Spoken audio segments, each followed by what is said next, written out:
evening. I'm Regina Lay, sitting in for Ces Oreña-Drilon. I'm Pauline Verzosa. And I'm Shawn Yao. The big stories tonight. The lower house starts its deliberations on the 2026 national budget, but it got off to a heated start when Navota's Representative Toby Tiangco challenged Appropriations Chair Mika Swansing to produce the report from last year's committee meetings. And the Commission on Audit has launched a fraud audit on flood control projects by the DPWH in Bulacan, which received the biggest budget allotment in Central Luzon for the past 3 years. And as e-wallets de-link from online gambling apps, operators have reportedly begun using other e-commerce applications to reach players, even allegedly using encrypted messaging apps. Madam Chair, that's not acceptable. This is public records. Pareho pa naman yung COMSEC natin. At yan dapat linalagay sa archives. Within 5 minutes, I need the committee report. If we may please move on to the other questions while they're working on this. Yes, I will. But if within 5 minutes wala yan, ibig sabihin wala yan, ngayon palang gagawa yan.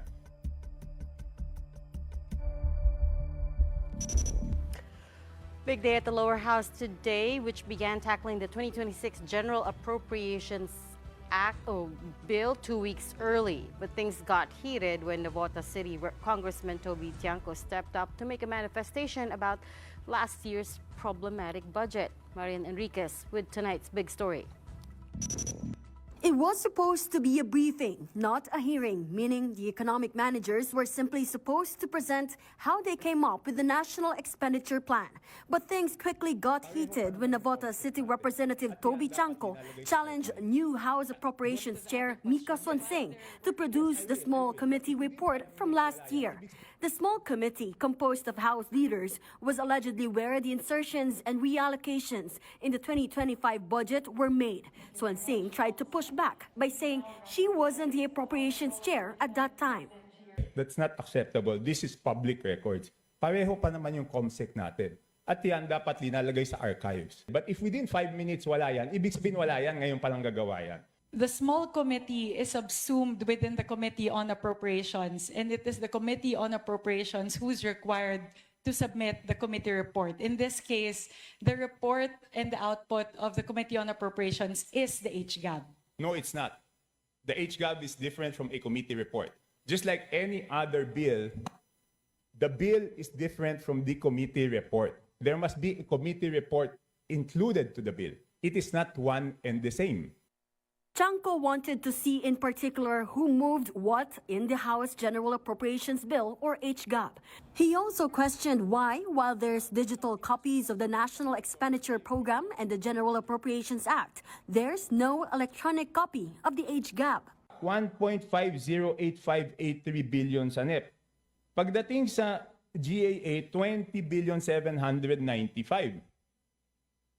So, tapos, ang pinasok lang sa BICAM dito is 5 billion and 4 billion each. So, ang napasok dun sa small committee is 13 billion.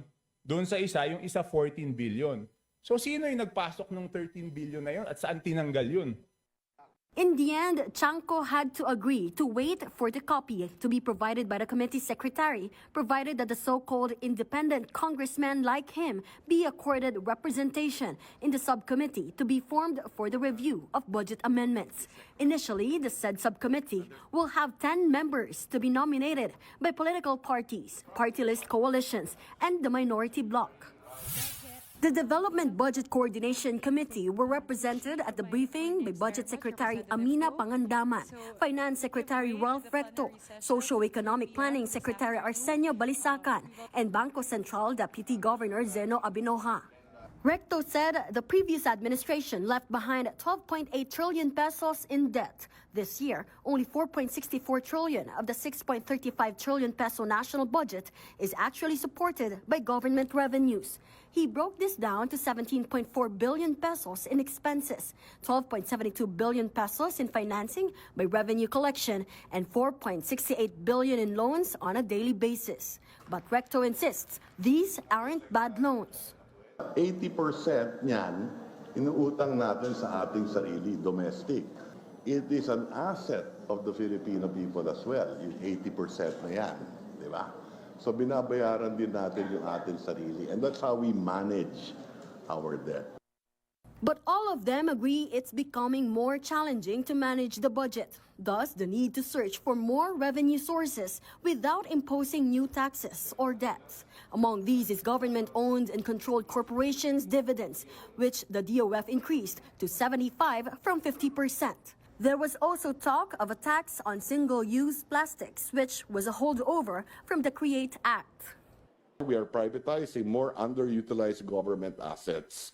The BIR and BOC have also stepped up with higher collection performances through digitalization, strict enforcement, and plugging of leakages in the tax system, especially from e-commerce. So far, we are on track to meet our medium-term fiscal framework targets, with revenue collections growing by double-digit for the last 3 years at an average of 13.8% annually. Tax collections have also consistently expanded at an average of 11.5% annually. Cagayan de Oro Representative Rufus Rodriguez also questioned why the budget was Manila-centric. He says the allocations for Mindanao and Visayas dropped by 15.4% and 11.1% respectively. Another challenge is the concentration of economic activity in Mega Manila. That's Metro Manila plus Calabarzon and Central Luzon. While most regions have grown faster than the national average, Mega Manila still accounts for more than half of GDP. Achieving balanced, resilient, and more inclusive development requires diversifying our growth engines across the country. For News 5, I'm Marian Enriquez. We are One News. Okay, let's now bring in the man of the hour, Navotas City Congressman Toby Tiangco, former campaign manager of Alianza para sa Bagong Pilipinas. Good evening, Congressman. Long time no see. Hi, Reggie. Hi. Oh, nandun lang ako isang araw, Regina. Kaya nga long time no see. Thursday. I was there Thursday. Okay, so we're talking about the budget briefing today. Ikaw talaga, Congressman, you're such a rabble-rouser. briefing lang daw kasi yun today. They were saying that you're not supposed to interpolate yet or question the budget, right? What did you think? How did you think you did today? No. It's not how I did. No, I think now it's clear that it seems, no, kasi wala namang pinadala yung COMSEC na report. So it would seem na talagang ang makakasagot na lang ng mga questions tungkol sa 2025 is only one person, and that is Congressman Saldico. So until now, you haven't gotten the small committee report. No. So talaga naman, totoo naman, si Chairperson Swan Singh was not the chairperson during that time. So talagang ang makakasagot na lang nung questions tungkol dun sa 2025 budget is Congressman Saldico. Wala nang ibang makakasagot. Oo. Pero you're not even sure may report, di ba? We don't. You're not even sure may report. You haven't verified the existence of a report or minutes of a meeting. Parang wala, Yeah, di ba? pero kung walang report, walang minutes of the meeting, hindi naman pwedeng walang notes si Congressman Saldico, no? Kaya siya na talaga ang dapat managot. Wala na ibang makakasagot nito eh. Diba? Wala na. No one else can answer this except Congressman Saldico. And what do you think will happen? A lot of people, and Congressman Ridon is calling for the TRICOM to look into things that happen nga. Pero kumpiyansa ba kayo, Congressman Toby, na may mangyayari dito, no? Since the House is going to investigate itself, do you think it will be an actual, legit investigation or more of a cover-up? Actually, yung kay Congressman Ridon, I just reminded them na it seems, based on our rules, na wala sa jurisdiction ng public accounts yun. Okay? Because yung public accounts, I just have to put up our rules. Ang public accounts namin is dapat may audit report na bago tumawag ng meeting yung public accounts kasi that's what differentiates it from the Committee on Good Government and Public Accountability, no? So yung sa public accounts, hanapin ko lang dito dun sa rules namin, to me it is clear na dapat may committee report muna, no, bago magkaroon ng briefing doon sa public accounts. Ang sinasabi naman nila, since it's a briefing only, hindi naman daw dapat strictly sundin yung rules or something to that effect, no? Pero ang punto ko, kung flood control ang briefing, what will stop other committees like sports and youth to ask for a briefing doon sa flood control, di ba? So, tingin ko wala talaga sa jurisdiction. Ngayon, kung yung good government and public accountability and public works, nasa jurisdiction nila yon. Kaya lang, ang problema is, paano maniniwala yung tao na talagang legitimate yung proceeding? I think the only way na maniwala yung tao na legitimate yung proceeding is si Congressman Saldico muna ang una magpapaliwanag kasi siya yung chairman ng Committee on Appropriations at that time at siya po ang nag-lead doon sa small committee. So, di ba? So, ibig sabihin, siyang makakasagot kung bakit nabawasan at nadagdagan yung ibang mga ahensya. Kasi di ba, we always talk of the BICAM. Yung BICAM, may report yun eh. It's a simple report wherein nakasulat na kung ano yung original budget, ano yung nadagdag o nabawas doon sa BICAM, at ano yung final budget. Di ba? Yun lang naman yung hinihingi natin. And based on what happened kanina, no, yung mga exchanges nyo with the new APRO Chair, Congresswoman Swansing, do you believe that, kasi sinabi nyo rin kanina baka ngayon palang gagawin yan kasi hindi mailabas agad. Do you really believe that, Kong? Hindi naman masasagot ni Congresswoman Swansing yun di ba? Kaya nga, sinasabi ko, hindi naman siya yung chairman at that time. So, ang talagang makakasagot lang nun is Congressman Saldico, who is still a member of the House now. So I think naman may authority yung leadership na patawag siya and ask him to explain. And that is the first sign of seriousness pagdating po dito sa bagay. nabanggit nyo rin kanina pareho lang yung COMSEC. So you cannot get it from the COMSEC?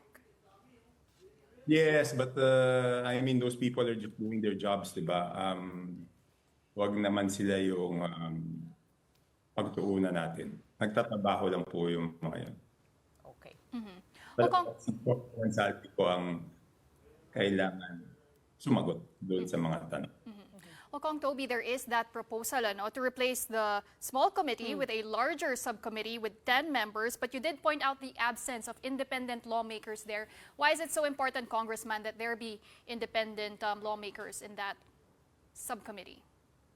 First of all, that is at least they have accepted my proposal, and that's a good way moving forward. Kasi hindi naman yung size ng committee ang gaanong kahalaga doon Ang importante is gagawin namin yung pareho ng ginagawa ng Senate na kapag na-approve na on second reading, wala nang papalitan, di ba? Kasi ang nangyari the last budget is binigyan namin ng kapangyarihan yung small committee na palitan kung ano man yung in-approve namin doon sa second reading. Di ba? Kaya nga napakahalaga ng role ni Congressman Saldico dito para maliwanagan itong mga bagay na ito. No? I think the best thing for him is just to explain, di ba? Kung valid naman explanation, ano naman dapat niyang ikatakot? Wala naman, di ba? Ngayon, yung sa independent, that's the reason why I asked kung sino-sino yung composition ng Committee on Budget Amendments yung tawag nila. No? Kaya ako tinanong yan is para malaman kung sino-sino kasi represented yung majority, represented yung minority, represented daw yung political parties, pero meron din namang mga congressmen na independent. No? So saan man bigyan kami ng pagkakataon yung grupo namin na kahit isa lang maging parte ng subcommittees. No. Congressman. Medyo nag-choppy po kayo. Yes, Can you yes, hear yes, us yes. okay? Ayan. Yeah. Ano, saan po naputol? Dun sa, towards the last two sentences po nung sagot ninyo about the small committee and having members of the independent bloc in it. Hindi, sabi ko that's a good way moving forward. It's a good way kasi yan nga yung naging proposal ko, no? In the beginning, may resistance doon sa spokesperson ni Speaker Romualdez. Parang ibinabato niya ulit sa akin yung problema. Pero at least tinanggap yun ni Chairperson Swansing. At ang tanong ko lang is kung merong representation yung majority, yung minority, yung Independent. yung parties, bakit naman yung independent hindi na lang naisama para may boses kaming mga independents. Will a subcommittee curb corruption? I mean, isn't that just a small committee by another name? Kasi the small committee is made up of members of majority and minority then, diba? You keep pointing to Congressman Zaldi Co. He's the chair, yes, but there's also the vice chair, Congresswoman Stella Kimbo, the majority leader at that time, minority leader, Nonoy Libanan, also 19th and now 20th Congress. So how does a subcommittee now, eradicate corruption or at least curb it and minimize yung insertions? Because of the commitment she gave kanina, di ba? Sabi niya, I asked her categorically, ibig sabihin ba na after this, okay, to make a simple explanation, yung small committee kasi dati, it's not merely the size that was problematic. No, it is also the fact that the small committee starts to function after the approval of the second reading. So ang nangyayari, aprubahan namin sa second reading sa plenaryo, pero may authority yung small committee na baguhin kung ano yung inapprove namin. Ang kaibahan ngayon, based on the commitment of Chairperson Swansing, is that yung report ng subcommittee on budget amendments na ipapasa siyempre sa mother committee, which is the Committee on Appropriations, will be shown to the members in plenary, and kung ano yung ma-approve on second reading, wala nang babaguhin. Ang importante lang naman is kung ano yung ma-approve on second reading, wala nang babaguhin. So yun na, that's the positive thing that came out of this. No? But if we will not raise these things, imagine if we will not raise these things, walang babaguhin, di ba? And I want to put on record, this is not the first time that I questioned the budget process. No? In 2012 HGAB and 2014 HGAB, nag-question na rin ako doon. Kaya lang, admittedly, after that, kahit naging congressman ako hanggang 2019, hindi na rin ako nag-question. Dahil nakita ko noong 2014 HGAB, independent din kasi ako noon eh. Wala naman mangyayari, mag-isa lang ako, di ba? So ngayon Ngayon kasi reforma is coming from the president. So may chance siya. And I'm glad that they heeded the call. I mean, that's a good start. It's a good start. Okay. So kung tiwala naman kayo no, na with the changes and yung mga promises no, for accountability that they gave last week nung sinubmit yung NEP, do you think these are enough safeguards sa budget process natin, at least dun sa inyo, no, sa first step sa lower house? I mean, there's hope, di ba? There's hope. And like before, talagang admittedly, sabi ko nga sa inyo, ano lang ako eh, from the 2014 to the 2019 budget, parang wala naman mangyayari, di ba? At least ngayon may pag-asa. And kumpiyansa ba kayo na masasama kayo dito sa subcommittee na ito? It doesn't have Natawa si Regina. It doesn't have to be B, no? Kasi tatlo naman. Okay, ang independent yata is 7 kami, no? Pero tatlo kaming independents supporting the president, no? I will have to talk to them to kung Albi, kung Group, kung sino. Or baka naman pwedeng it's just an I think it's better kung may allocation for the independents, tapos kung sino na lang available, di ba, sa amin. Kasi hindi naman madali ito, di ba? And kung Recently, we had on the show an economist, JC Punungbayan, and he did say that the reforms for transparency are a step in the right direction. But what citizens have to watch out for is the horse trading that happens before these meetings or even beyond the camera. So what are the safeguards as well for that, Kong? Wala na kasi, di ba? Wala na yun kasi tulad ng sabi ko, yun nga, I mean, that's the point that we are trying to address doon sa sinasabi nating wala nang gagalaw after the second reading. Kasi di ba, pag pwedeng galawin like in 2025, nagalaw after the second reading, pag natanggap namin yun, third reading na eh. Wala ka naman pwedeng amendments doon sa third reading. Tsaka 7,000 pages yon. Ang hirap hanapin kung saan nabawasan, kung saan dagan. Hindi katulad nito, no? Nagkaintindihan naman kami na I think this is also what is good, no? Nagkaintindihan naman kami. For example lang, I will propose an amendment. Hindi naman ako makakadagdag sa isang departamento nang hindi magbabawas sa isang departamento. Kung ako yung nag-introduce ng amendment na yon, dapat nakalagay na ako yung nag-introduce na bawasan muna ito at ilipat dito sa kabila. So wala nang room for horse trading doon kasi transparent kung sino yung nag-introduce eh. So papanindigan mo na talagang pinabawasan mo at pinalipat mo dito. Di ba? Eh kung naniniwala ka naman yan ng tamang paggastos ng pera ng taong bayan, wala namang masama doon. Because ang lagi ko nga sinasabi, hindi naman ibig sabihin porket amendment masama, di ba? Ibig sabihin lahat naman kasi ng batas na ginagawa namin doon. 300 kaming congressman, kaya nga may period of debates, then pagkatapos ng period of amendments, because after the debate, that's when you realize the amendments, di ba? Yeah. Kaya, yes, go ahead. I guess to Pauline's point, baka naman by the time they enter plenary, there's a script na, right? So napag-agreehan na sino yung mag-amend, sinong mag-realign. Okay, even assuming, no, because there really has to be a document, di ba? Yun naman ang sinasabi ko eh. Pwede naman i-document, hindi naman kailangan na bawat isang congressman ay sabihin niya openly. Pwede, ang dapat lang doon, kung tatanggapin yung amendment, nakasulat kung sino nag-introduce para may accountability on the part of those who make the amendments. At hindi naman lalabas na puro yung Committee on Appropriations ang nag-amend. Di ba? I mean, minsan it's the ideas are not taken constructively. Then mas mahirap naman na pag hindi ganun, ang lalabas nun yung Committee on Appropriations lang ang nagdesisyon para sa magbawas at magdagdag. Hindi ba mas maganda kung sino yung nagpanukala So makita on record? Parang talaga, di ba? So alam namin sinong habulin namin at sinong kukulitin namin basically. To guest on the show, in short, exactly. Okay, we'll leave that there. Oh.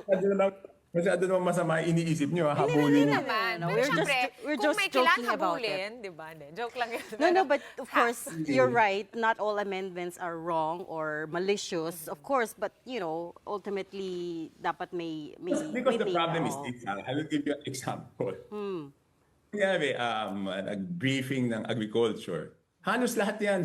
Halos lahat naman kami sabihin dapat dagdagan yung budget ng agriculture. Ang problema, sinong babawasan? Di ba madali kasi magsabi na dagdag? Mahirap magsabi kung saan babawasin. So someone has to be accountable na yung dinagdag dito sa isang departamento ay binawas dito. Yeah. At kailangan mo paliwanag na kasi there are many reasons naman bakit mo babawasan eh. Halimbawa, absorptive capacity, ibig sabihin yung last year's budget, hindi naman yan gastos, di ba? Yeah. For example, yung mga programang hindi natapos on time, di ba? May mga reasons naman kung bakit mo dapat bawasan eh. Okay, we'll leave that there for now. But thank you so much for talking to us again. Navotas City Representative Toby Tiangco will keep monitoring the briefings. Thank you, sir. Now, in other news, the Commission on Audit is now looking into alleged anomalous flood control projects in Bulacan. This as some residents in the province are now planning to abandon their homes as their areas are now almost uninhabitable due to being a perennial water world. Rainiel Pawid has this report. Even if the sun is up, you'll never see village of Bulusan in Kalumpit, Bulacan flood-free. Since 2022, Bulusan has always easily flooded, even with minimal rain, and it takes longer for the water to subside. Now, it's getting to residents' nerves. Like Rodolfo, who has been living in Bulusan for years. And now, his home is constantly wet and rotting. Naku, marami na ako itinapong gamit na yun naiwan ng matanda namin. Nabasa ng tubig. Nisigaan ko na lang pagka pwede na magsiga. Based on documents from Malacanang, there should be a completed flood control project in the area. But President Bongbong Marcos saw for himself that the project remains unfinished, short by 200 meters. And what has been built is already showing signs of damage. Its contractor is St. Timothy Construction, one of the top 15 contractors nationwide, bared by President Marcos last week. The company is linked to Curly and Sara Diskaya. Sara shot to national fame when she ran for office but lost to Pasig City Mayor Vico Soto in the recent midterm elections. Until now, they have yet to address the issue. The other firm linked to Diskayas that made it to Marcos's list is Alpha and Omega Construction. Another firm that's theirs, according to Mayor Soto, is St. Gerard Construction, which had already been blacklisted by the DPWH in 2020. The Commission on Audit is now looking into this project, which is part of the 548 billion pesos that's been allotted for flood control in the whole country for the past 3 years. 44 billion pesos of that went to Bulacan, the largest allotment for Central Luzon. But when asked if he was aware of the huge flood control projects in his province, this is all Bulacan Governor Daniel Fernandez has to say. Hindi ko po alam yung mga project na ganyan dyan. Actually, sa kanila po yan. Tinulungan ko pa nga ang DP eh. COA Chairperson Gamalier Cordoba has ordered all supervising auditors and audit team leaders of the Department of Public Works and Highways district offices in Central Luzon to submit all relevant documents necessary for fraud audit. This is in line with President Marcos's bid to seek accountability for failed projects across the country. For One News, Rainiel Pawid, News 5. The Makati Business Club, the country's premier business organization, has spoken up about the flood control issues hounding the administration. Executive Director Rafael Alfonso, or APA, Ongpin, spoke to Storycon earlier and said the business community is concerned about all of the quote-unquote fat in the flood control projects. He says big reputable contractors don't even bother joining the bidding for projects as it's all very dirty. Looking forward, we would like to see master plans for flood control that are open to the public, that are stated and very, very clear what the projects are about, right? And therefore, the bidding for these projects, I mean, it's supposed to be totally clear and open, but it should be a procurement process that attracts, the big contractors. They operate, largely without all of this corruption. They've gotten to that size by playing fair, and would like to see them do these things, not these shady fly-by-night contractors who, they were organized for the purposes of the bidding. They have no track record and so on. Ongpin also said the business community was very disappointed by the Supreme Court's decision on Vice President Sara Duterte's impeachment. The Makati Business Club, together with the Management Association of the Philippines and 2 other groups, recently issued a statement urging the High Court to reconsider. Ongpin says this will disincentivize investors who want assurance that rule of law will prevail in the Philippines. I think it has been a disincentive to this particular impeachment issue, has been a disincentive to people looking to invest in the country. This is not just a concern for prospective foreign investors. This is a concern for domestic investors. This is a concern for big Filipino conglomerates and so on who need a rule of law, who need public accountability, because right now we're being shaken down. Our businesses are being shaken down by various government agencies. We're just going to take a quick break, but coming up, what's next for the crackdown on online gambling, with operators now moving to other platforms to entice patrons? We discuss this later with the Cybercrime Investigation and Coordinating Center. Keep it here on One News.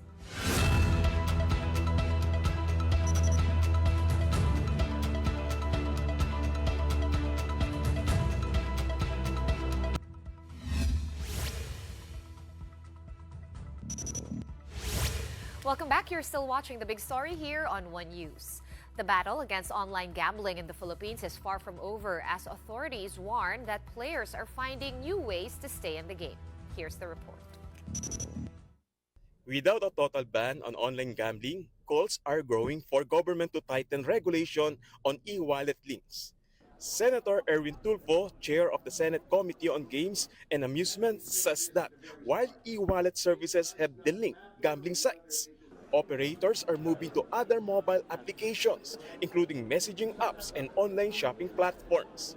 Tulfo noted that platforms like Bingo Plus remain accessible through their apps and websites. Some even sell vouchers on online shopping apps, which can be used to place bets via debit, credit, or e-wallets. In a statement, the senator vowed to work with the private sector to come up with a holistic approach to the issue. The Bangko Central's deadline for all e-wallets to delink gambling sites lapsed last Sunday. Maya confirmed full compliance Saturday evening, while GCash had already cut in-app access. According to the Cybercrime Investigation and Coordinating Center, limiting e-wallet access will help curb addiction in a big way. Nakikita natin is this is one of the two major choke points para magkaroon ng disruption at saka mahinto talaga to kasi kung halimbawa hindi sinaservice ito ng mga payment platforms natin, mahihirapan yung mga mananaya na puntahan talaga sila. However, some players say depositing and withdrawing money have not changed much. Many still use alternative apps that link directly to GCash or PayMaya for cash-in and cash-out transactions. Sa ibang hindi ganun kateki, may effect sa kanila, medyo parang hassle sa kanilang gawin pa yan. Pero sa ikaw na normal mo nang ginagawa yun, parehas lang. So walang pinagkaiba. Players can also cash in through banks, payment centers, or online shopping apps, where vouchers can be purchased for gaming. Messaging apps have also become avenues to play. Nagkaroon pa siya ngayon ng mga other options eh. Sample, Shopee and Lazada. O nandun siya ngayon. Yung kasama sa option ngayon ni Shopee and Lazada yung gaming. Parang nawala lang kay GCash and Maya, napunta naman sa baga dito sa mga online shopping.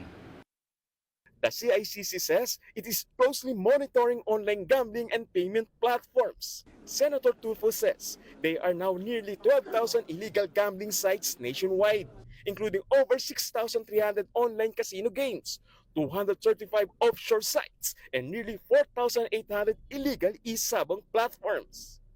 Reporting for News 5, I'm Gary De Leon. We are One News. Meanwhile, police raided an alleged illegal online gambling hub in Makati City. PNP CIDG operatives found computer sets where gambling operators run their own website, where it was rigged to ensure bettors never win. Nakita rin natin ang mga pandaraya na ang mga tao na tumataya ay siguradong talo. They can tweak it somehow na mas malaki ang chances na palaging talo yung bettors. Ang nananalo yung kumpanya. More than 40 employees were rescued in the operation, while 5 foreign nationals and 2 Filipinos were arrested. According to the police, this underground gambling operation has been operating for about a month and is reminiscent of POGO operations. Which is another subject of investigation din kasi may possible trafficking in persons. Bago naman kami nag-operate, kumuha kami ng certification doon sa mga regulatory agencies natin. Tapos doon, apruebahan natin na wala silang kaukulang lisensya. Okay, to talk more about this, let's bring in Undersecretary Aboy Paraiso, the Deputy Executive Director of the Cybercrime Investigation and Coordinating Council, or CICC. Good evening, Yusek Aboy. Welcome back to StoryCon. Congratulations on getting promoted. Thank you, Sean, Regina, Pauline. Thank you for having me back, though in a different capacity now. So now you're fighting cybercrime. Yeah, it's I think it's a natural progression from where I was before. It is. The Oh, last nga pala, story. Did I say story? Yes, you Sorry, I did. said story. I have a hangover from my afternoon show. This is the big story pala. Anyways, 12,000 illegal gambling sites is what Senator Tulfo was saying. Is that accurate? How did they get to be so much?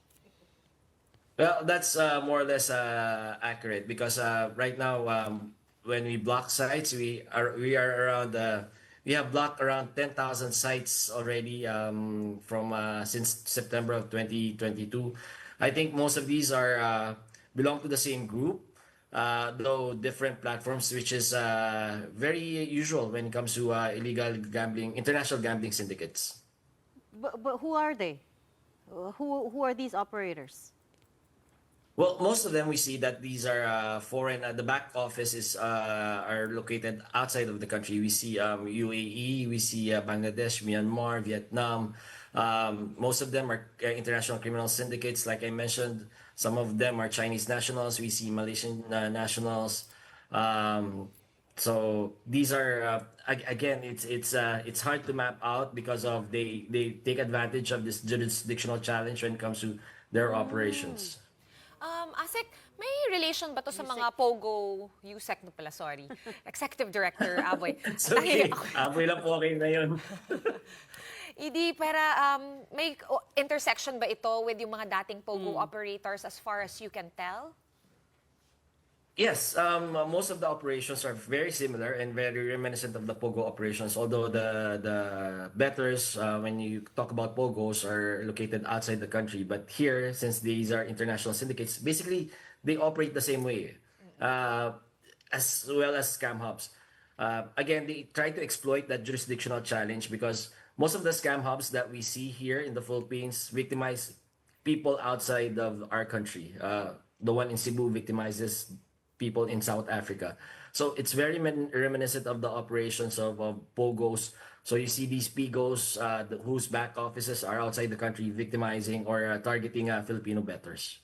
And the last time we spoke to you here on The Big Story, we were talking about that impending social media influencer takedown of those influencers that promote illegal online gambling sites. Kamusta naman yung nagyari doon? Meron ba kayong nahuli? Meron bang hindi sumunod? Well, marami naman sumunod. Yun lang yung pasalamat ko. Almost 85% of them complied. Though we're receiving and we're monitoring, some of them are going back to promoting illegal online gambling platforms. And this time, hindi na ho kami makikiusap, tuloy-tuloy na ho. We will be sending them both notices to explain on why government shouldn't pursue cases against them. And we are directly contacting social media platforms to take down not only their contents, but their sites as well. And the e-wallets have finally been delinked. You said that this was one of the ideal situations for you. And now that it has actually happened, I'm sure may ibang problema na nag-crop up. How has it been? I know it's fairly new, but may developments ba? Well, what happened kasi is these e-wallets just delink the payment or the gaming platforms from their sites. They didn't totally stop servicing these illegal gaming platforms. So that's our goal sana na we have these payment platforms identify and deny their services to illegal online gaming or even payment scams or other scams. They should be denied the services because these are being used. Kasi tiyatawag natin dito yung mga fiat platforms So, mas madali tumaya sa kanila. So, the goal is have them deny their services to these criminal syndicates. Can you compel them to do that though? Well, yes, it's a valid exercise naman of police power ng estado. So, again, we're looking at the best practices outside the country. For example, in other countries kasi, when it comes to betting platforms, the government also serves as the payment platform. So I think that's a model we can copy here in the Philippines, that these payment platforms shouldn't service any form of online casinos or online gambling, whether they're legal or illegal. Then the government would be the one taking care of the legal sites when it comes to servicing their activities. Wait, but you say that you're pushing for all the e-wallets to stop servicing online gambling altogether. That includes the legal online gambling operators. And B, which government agencies are involved? Is it just CICC or who else is here? No, when we propose that, we're looking at the models of other countries. So we're looking at Land Bank or what's the other, DBP, Development Bank of the Philippines, to service out the legals and the legal platforms and the licensed operators of these gambling platforms. So it's easy for us to identify if a payment platform is servicing online gaming. They don't have any excuses that they're servicing legal platforms. They don't have a choice because they're registered. So we want to take away that excuse from these payment platforms. Yeah, kaya nga, but who is pushing exactly? Is it just CICC that wants this to happen, or are there other government agencies involved? Well, I talked to, and to be honest, I've talked to and shared the idea and with PAGCOR and Chairman Altenco. I think he's also looking at that idea and also advancing that idea when it comes to regulation, proper regulation of these gaming platforms. Okay, but CICC, even if these e-wallets have delinked gambling sites, it seems that they have migrated to other applications that are also as accessible. What's being done about that? Should that be okay? Because some users are reporting that nothing changed. No, I think we have to acknowledge that there's a difference, there's a change, and there's a positive change that happened. It became less accessible and less. I'm looking forward. Less enticing to gamblers and online bettors. So that's a positive change, though it didn't solve the problem in totality. But we're looking at, as you said, we're looking at other means that illegal gaming platforms are trying to service out their bettors in terms of how they can bet within their platforms.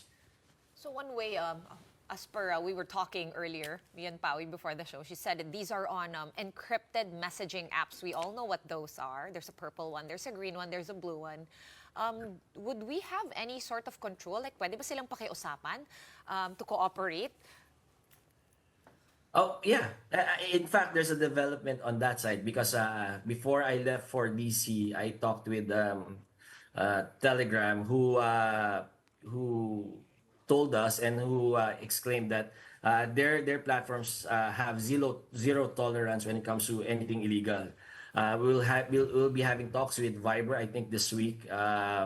So we are really looking at these platforms because these platforms are being used for other criminal activities as well. You have human trafficking there. You have pornography there. You have scams being communicated in these platforms. So again, if you're talking about kung pwede pakiusapan, napapakiusapan naman, no? And I think we're forming a collaboration with these platforms. But in terms of if we can compel them, I think that needs legislation. And shopping apps. Oh yeah, Shopping you can apps buy as well. You can vouchers. buy vouchers? Vouchers. Are you aware of Yeah. that? Yes, that's something new for us, and that's something we'll be looking at when it comes to the vouchers in shopping platforms. So these criminal enterprises are being really creative right now, and that means that we're having something positive for government. It means that we're having an effect on them, disrupting their operations. So they are resorting to being creative, and somehow we want to get to a point that it becomes so inaccessible and so tedious for the bettors that they just give up on these illegal platforms altogether. I'm still bothered by the plan to take away the servicing aspect from... I'm guessing it's not just the e-wallets that you want to take it away from. You want to take it from the banks. Kasi gusto mo sa Land Bank or DBP lang magka-cash in yung customers, for instance, correct?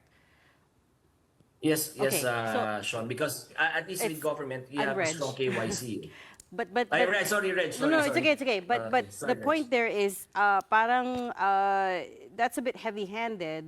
I'm sure you're aware that these are money makers for not just the e-wallets, but also all sorts of banking, everything that all the institutions that BSP supervises, right? Because they take Yes. a percentage of it. I think you're going to come up Yes. against major resistance to that. Have you Well, thought that it through? takes. Yeah. We have thought about it. We have considered it, but this is a proposal that would heavily, because you have to understand that the gaming industry is a highly regulated and heavily regulated industry. So it's a valid exercise of police power by the state. However, we can do it to protect the general citizenry against two major problems when it comes to online gambling, which is addiction and the lack of KYC. Therefore, the youth of our nation are able to access these gaming platforms even at a very early age. So it's not a total gambling ban, but the goal is to make it so inaccessible people give up anyways, I guess. Yes. In short. Yes. Okay, we'll leave the conversation there for now. We'll check back in with you for updates a little later on. But thank you so much for your time tonight. Undersecretary Aboy Paraiso of the CICC.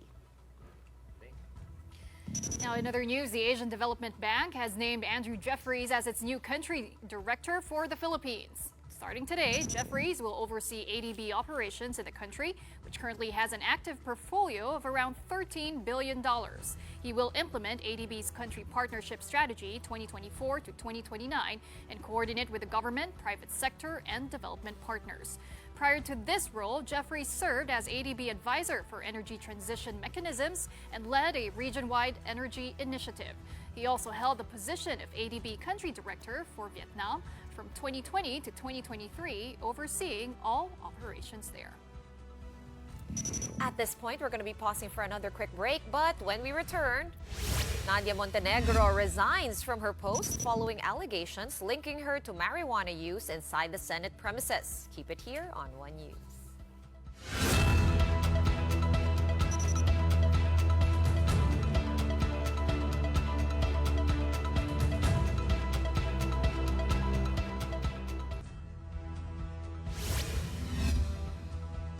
Welcome back. Thanks for staying with us here on The Big Story. Senator Robin Padilla has officially accepted his political officer, Nadia Montenegro's resignation. In Montenegro's 5-page explanation dated August 15, she said she was resigning for her mental health and the welfare of her children. Montenegro said that claims that she's using marijuana inside the Senate building have, quote, caused great pain and distress to me and my family. It is deeply hurtful to see my name and reputation tarnished and destroyed by a story that is simply not true.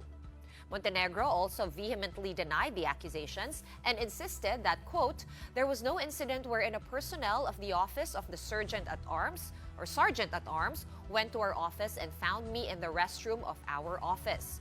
Further, she said that my decision to resign should not be misconstrued as an admission of guilt. It is not. Rather, it is a demonstration of my deep respect for the Senate and Senator Padilla's office so that this issue does not cause further distraction or harm. And with this, Senator Padilla said his office is ending its investigation into the issue. But he also said that they will cooperate in case the Senate still pushes through with the probe. Due to the incident, Senate Minority Leader Tito Sotto wrote to Senate President Cheese Escudero to request mandatory drug testing in the upper chamber. Escudero has affirmed the readiness of the Senate. And first to volunteer is Senator Mig Zubiri and his staff. They underwent a 5-panel urine test that covered shabu, marijuana, ecstasy, cocaine, and opium. If they fail, the staff would be suspended and made to undergo rehabilitation before they could return to office.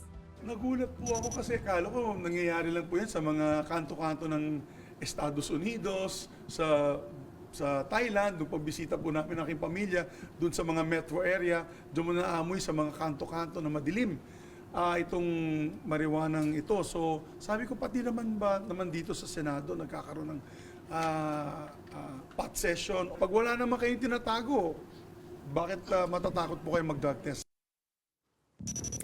And next to go through drug testing will be the office of Senator Raffy Tulfo. He vowed severe punishment if any of his staff turn out positive for drug use. Sibak. No ifs, no buts, no exception. Kahit na sino pa yung pag nag-positive, tanggal. NBI Chief Jaime Jimmy Santiago maintained his conscience is clear as he steps down from the post he held just for over a year.